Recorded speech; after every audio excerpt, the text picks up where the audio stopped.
Continuamos estudiando el movimiento rectilíneo uniformemente acelerado. Y recordar que este movimiento era ese en el que el objeto va cada vez más rápido o cada vez más lento. Son dos aspectos del movimiento rectilíneo uniformemente acelerado. Recordad que cuando un coche o un cuerpo va cada vez más rápido, se dice que tiene una aceleración positiva. Y cuando un coche o un cuerpo va cada vez más lento, se dice que tiene una aceleración negativa.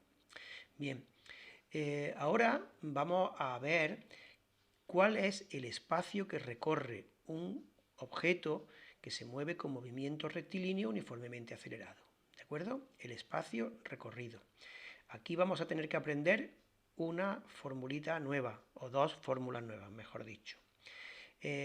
Bueno, antes de empezar con las fórmulas, quiero que veáis qué ocurriría si un coche va cada vez más rápido. Tenemos aquí un ejemplo en el que el coche está parado, aquí, en este punto, y ahora suponed que el coche va cada vez más rápido. Entonces se va aumentando su velocidad cada vez más, cada vez más, cada vez más, cada vez más, cada vez más, y vemos como el espacio que hay entre las dos fotografías del coche va siendo cada vez más rápido, más grande. Este espacio es más pequeño que este otro, y este más pequeño que este, y ese más pequeño que ese, y ese más pequeño que ese. De manera que mientras el coche se va acelerando, el espacio va aumentando de forma cada vez mayor, o sea, no es proporcional, no es proporcional. ¿Esto cómo se calcula? Pues bueno, esto se calcula aplicando esta fórmula. ¿De acuerdo? El espacio recorrido por un coche es igual a un medio de la aceleración por el tiempo al cuadrado. Un medio es 0,5. Entonces, esta fórmula nos va a ayudar a resolver el siguiente problema. El de un coche que se encuentra, como hemos puesto el ejemplo de este coche, un coche que se encuentra inicialmente parado y va aumentando su velocidad poco a poco. ¿Qué distancia recorre a medida que pasa el tiempo? Bien, pues si aplicamos esta fórmula, aquí tenemos que cuando el tiempo es 0, al principio, la distancia recorrida es 0, porque se encuentra parado. Pero cuando pasa un segundo, el coche ha recorrido medio metro. Cuando pasan 2 segundos, el coche ha recorrido 2 metros. Cuando pasan 3 segundos, el coche ha recorrido 4,5 metros. Y cuando pasa 4 segundos, 8 metros. Y cuando pasan 5 segundos, 12,5 metros. Podríamos continuar calculando distancias recorridas en función del tiempo. Pero bueno, aquí nos hemos quedado.